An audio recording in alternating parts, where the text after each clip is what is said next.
Welcome back to Income Trading 101. Today we're going to take a look at Maker versus the US dollar. This is the calculation as done on Binance.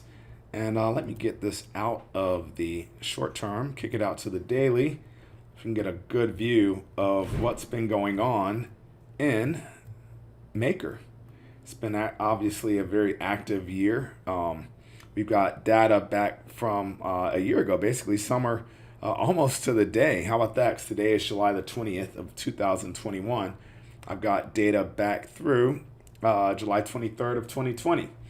So you can see definitely had a very nice run up really in April, and then suffered like most other tokens did back in May, and still has a fairly decent valuation, although significantly off about 30% of its previous value. So let's go ahead and take a quick gander, see what price action might be telling us about where we could be headed in Maker, and just, you know, if nothing else, just get a sense of our support and resistance levels, and be able to make a little bit better trading decisions around it. So I'm going to use a 10-day, a 20, and a 60-day to start off, just like we always do. And hey, if you haven't already, please do go ahead and subscribe to the channel. I really do appreciate it.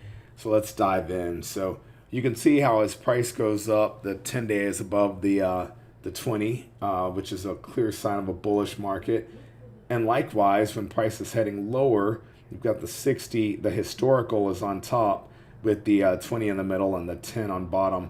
And right now, we've just had a bearish crossover a few days ago, where we are seeing the 10-day lower than the 20, lower than the 60. So this is definitely looking, as of right now, to be a bearish signal. So let's go ahead and jump over to the 1 hour just to get a sense of in the short time frames. So recent consolidation earlier today, actually, we had a crossover.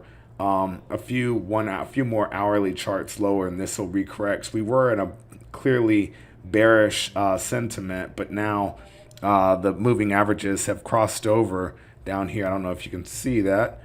The pull it higher with the 10 a little higher than the 20, and both of those are below the 60. So that ends up giving us another it's a period of consolidation. And you can see these are quite a ways away from the 60 period, so it'll be hard for that to kind of pull back in and become fully bullish at this point. Let's kick down to the 30-minute just to see. So the 30-minute is full on consolidation with the 10 between the 60 and the 20, and at the 15-minute, I'm gonna have to stretch this out a little bit, or actually I can go over to the numerical values, which are up here in the left-hand corner. So at the 15-minute, we actually have a scenario where we are seeing a bullish pattern. The 10 period is higher than the 20, which is higher than the 60. So very interesting. Definitely started off more bearish at the daily level, and ended up in the short term looking a little more bullish with a couple periods of consolidation in between. Let's take a look to see if we're going to get any indications from the MACD, which is my favorite of the momentum indicators. And we have kicked back out to the daily. You can see here we had a nice bearish crossover back on May the 9th, and then it did a few weeks later cross below the 0 line. I would rather see it cross sooner. By the time this cross happened, if you had gotten short here, you probably would have gotten pushed out on this one up day on May the 24th before we saw this come on off again. And we are looking at a bullish crossover back in June, the last week of June, but it did not cross the 0 line. In fact, it's gone back to being bearish. So when you don't cross the 0 line, when positive doesn't go to negative or negative doesn't go to positive in the MACD readings, I tend to just view it as a continuation of the previous trend. So it appears that the previous trend is continuing as these sort of oscillate back and forth. Let's look at the hour. So on the 1 hour, we have a bullish. Pull this out a little bit so we can see a little bit of price difference. Because actually these are big price differences. I mean, from where we are right now to even this one grid line, that's $90, right? So fairly significant. We have a bullish crossover that happened earlier today, earlier this morning, and we'll see if this ends up crossing the zero line or not. Now, in the smaller time frames, you have to be careful because you'll get bigger oscillations. The one thing I do like, though, because this nominally is so much more expensive than many of the other tokens that we look at, these oscillations are actually legit. Meaning the moves that they might be hinting to are actually can be fairly large. On the 30-minute, we saw a bullish crossover also earlier, just a little bit earlier today, and this is crossing the zero line, which might be a good indication of a short-term bullish pattern rather. And then we had on the 15-minute also earlier today, you had a crossover, a bullish crossover, and it crossed the zero line later that morning and appears to be heading higher, a little bit higher. So again, if you watch these videos, you know that I am a little less confident using the MACD at the 30-minute and the 15-minute range, but sometimes the 1 hour can really give some good indications. So let's take a look now at just a little Fibonacci. I'm going to pull this in a little bit so we can get it all in. I like to see what the retracement has been like since we're going to go basically from this low back here in December all the way to the high that we saw in, I believe that would have been in May, early May. We're just going to stretch it across to pull in current price levels. And there you have it. We got as low as the 78.6% retracement. We even hit it here. It became a period of support here on May 23rd.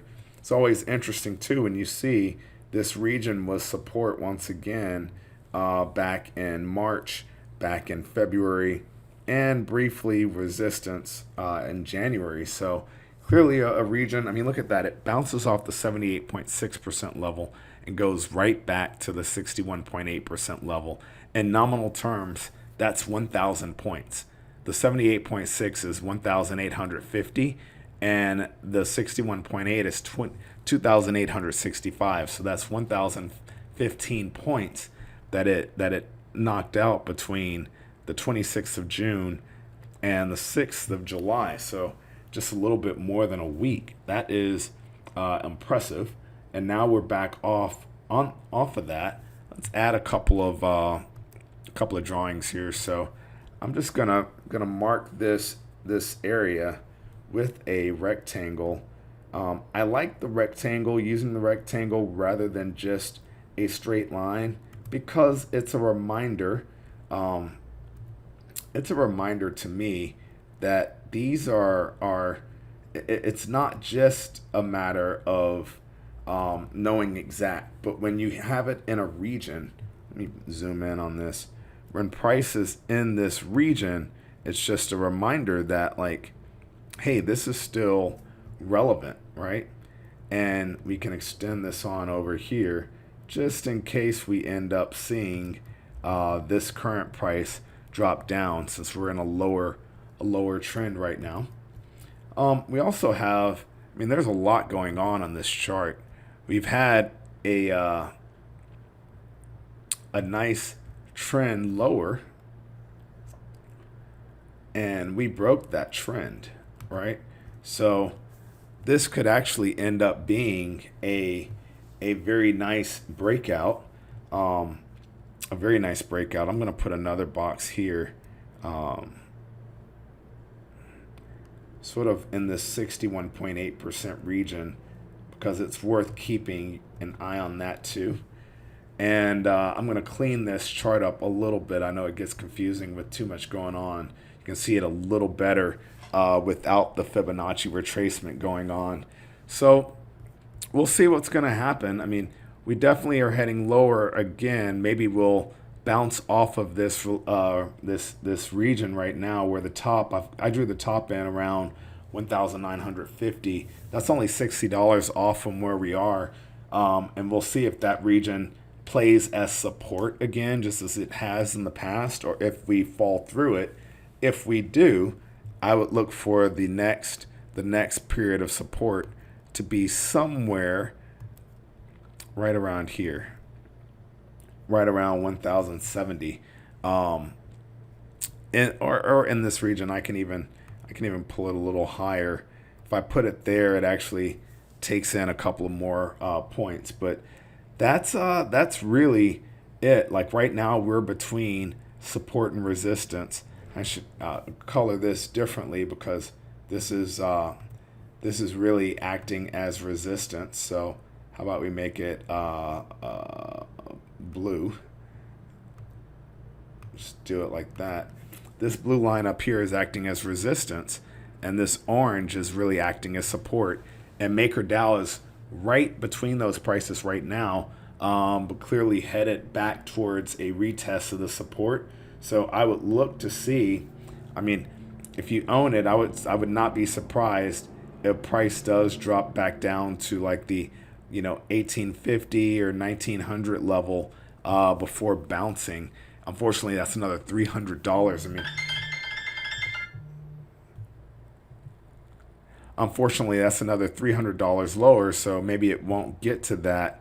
You could see a little bit of support there, so that would be right off of where we are right now, going higher. Let's try and zoom in here.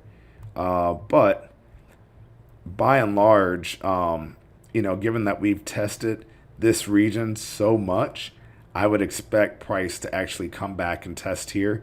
We could end up bouncing from here and going higher.